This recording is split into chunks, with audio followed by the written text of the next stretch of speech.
Hey, what is going on guys, it's Tharshey and welcome back to another video on the channel. Today we're back with another Lord of the Rings Rise to War video, and in today's video we're going to be going over the top 3 mistakes to avoid in Lord of the Rings Rise to War. So hope you guys do enjoy the video, and if you do, please do drop a like, comment and subscribe to the channel, and don't forget to turn those post notifications. Anyway, let's get straight into it. So first things first, and this is probably the most important mistake that you should avoid, especially as a newer player, is do not waste your gems on anything, okay? There's a lot of things you can spend gems on. Well, actually not that much, but still, there are things you can spend gems on, and just don't do it. And one of the first things you will come across is upgrading buildings, right?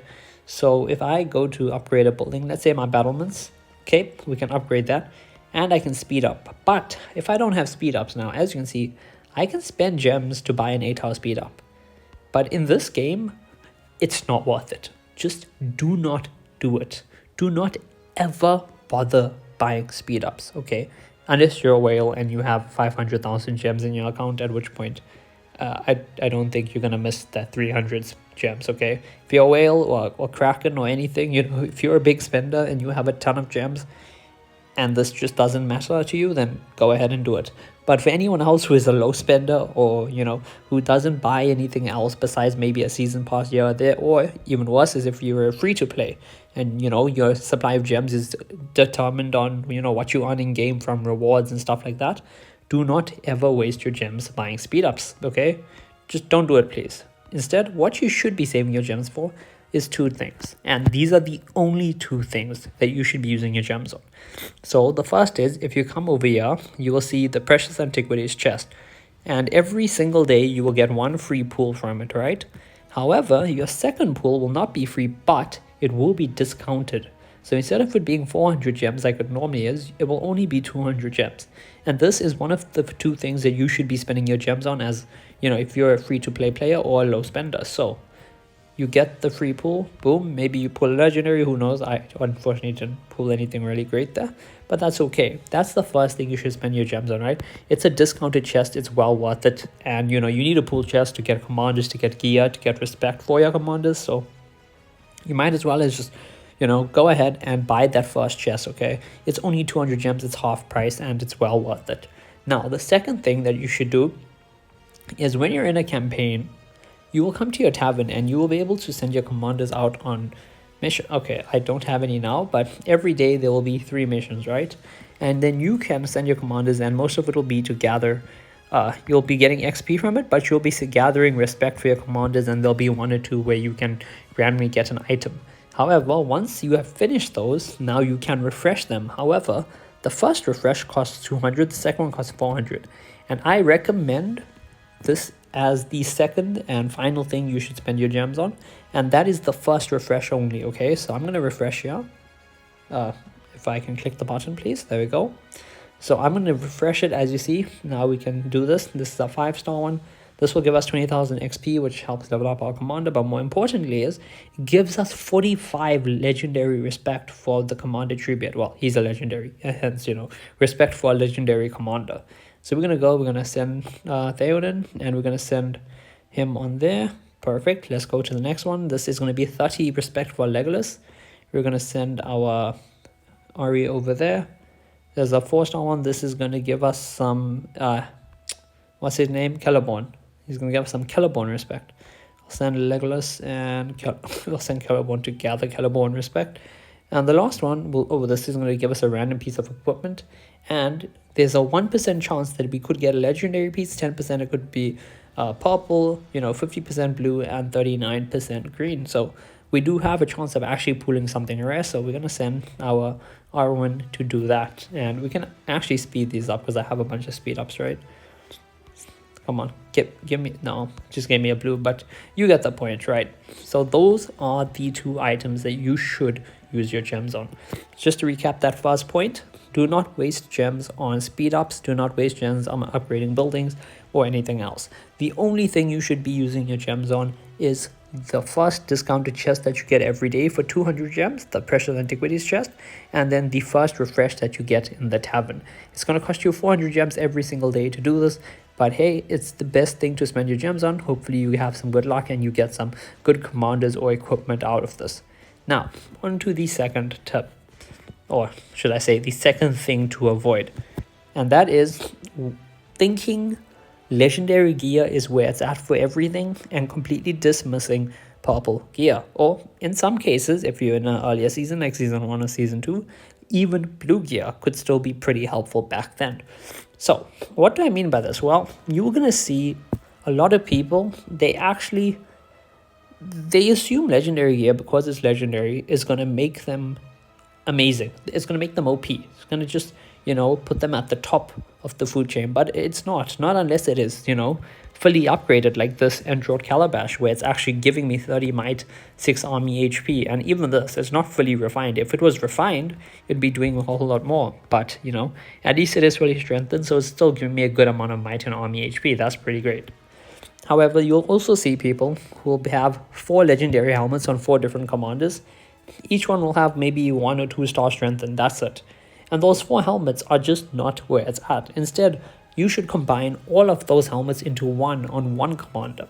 And so what I mean basically by all this is pick a helmet, a legendary helmet, and only strengthen that helmet. Put all your other legendary helmets that you get into that one helmet until it's fully strengthened. Okay? So don't go and don't have 2 legendary helmets, neither of them are fully strengthened, and now you're trying to strengthen them both at the same time. That's just not the way to do it. So you'll see, as you can see, I have a legendary accessory here. So I do not have any other legendary accessories except on my Halder, and that's because this legendary accessory is fully strengthened. It's 5 stars. So that is why I've started strengthening a second legendary accessory.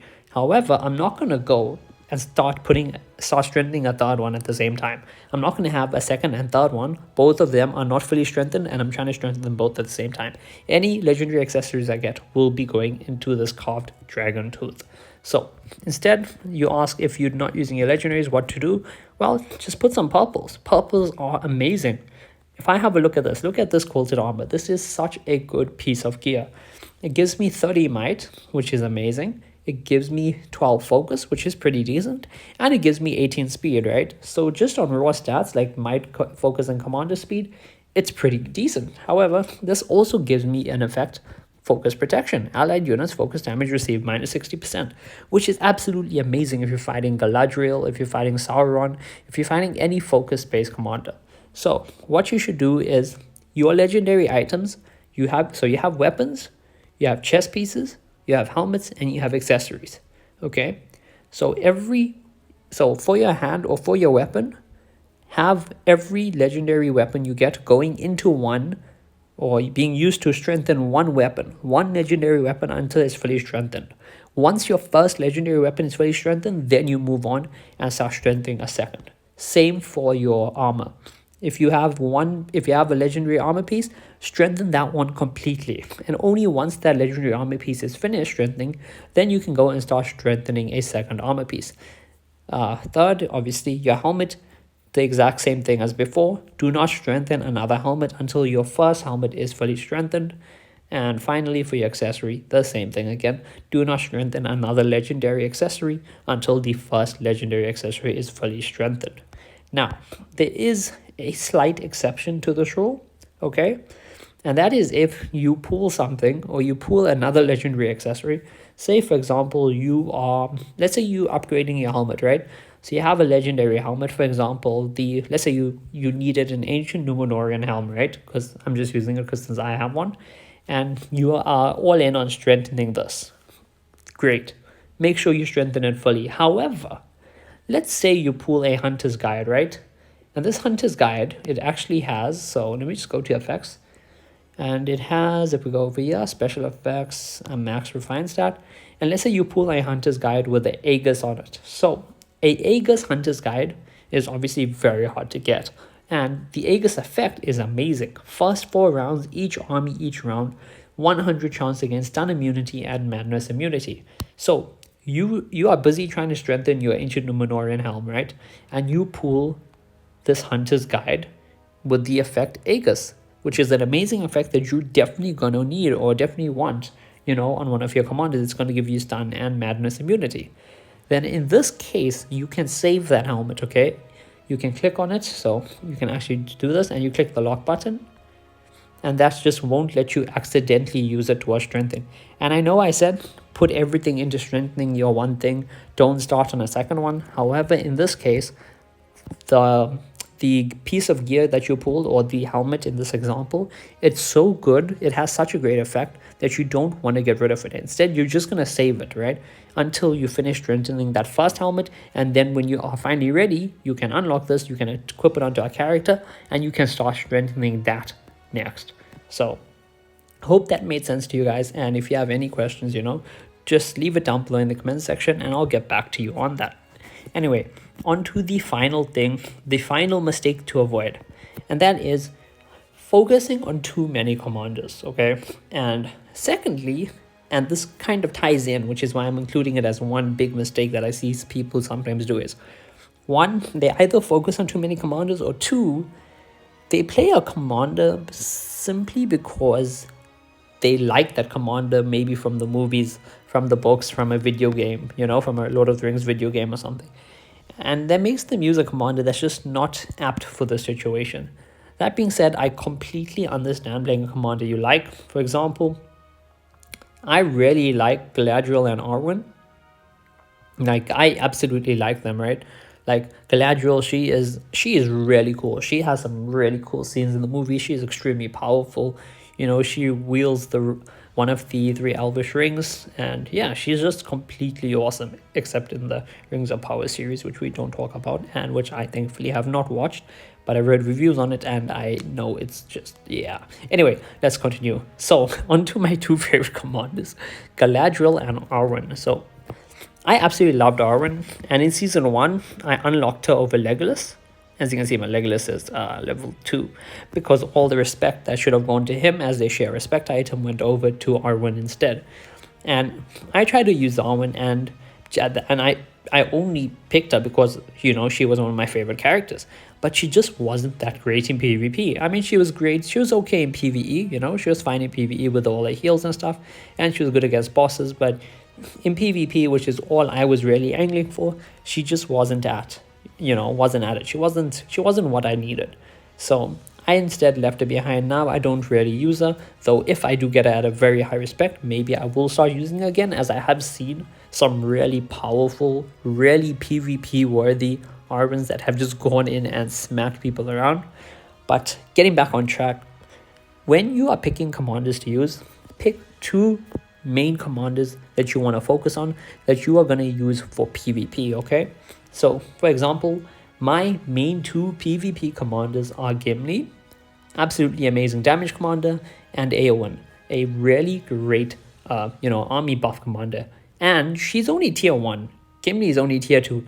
Neither of these are tier 3 commanders, which means they're pretty easy to obtain, especially Eowyn. Eowyn is literally a starting commander, depending on what faction you pick, right?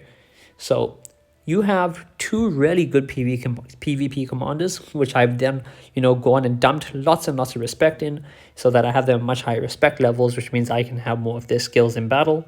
And then you can also pick 2, depending, maybe 3 if you really want, secondary commanders.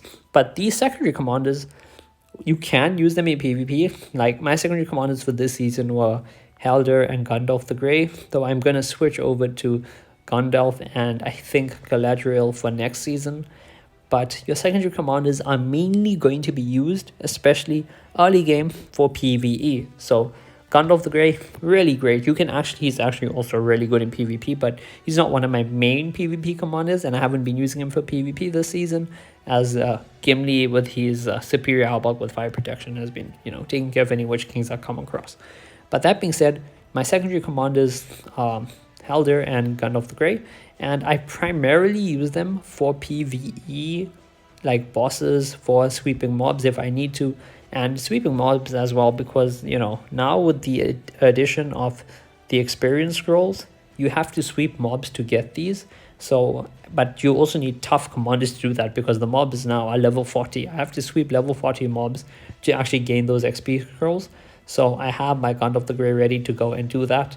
And I also have my Helder to send out and do that as well if needed, though I also do use them in PvP as well, especially Helder. I am using him a lot in PvP, Gandalf not so much. But to get back properly on track and just summarize all the rambling that I've done for this third mistake to avoid, is avoid picking too many commanders to use. Okay, pick one or two I would say two, because you can't really, just using one commander is kind of iffy, you know, you're gonna run out of stamina and then just not be able to do anything.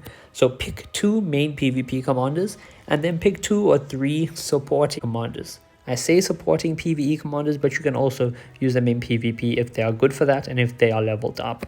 So yeah, I hope you guys did enjoy this video, and I hope it helped you guys out. So if you have any questions about any of these stuff to avoid or, you know, to do, then just let me know down below in the comment section. But yeah, hope you guys did enjoy the video, and if you did, please do drop a like, comment, and subscribe to the channel, and I'll see you guys in the next video.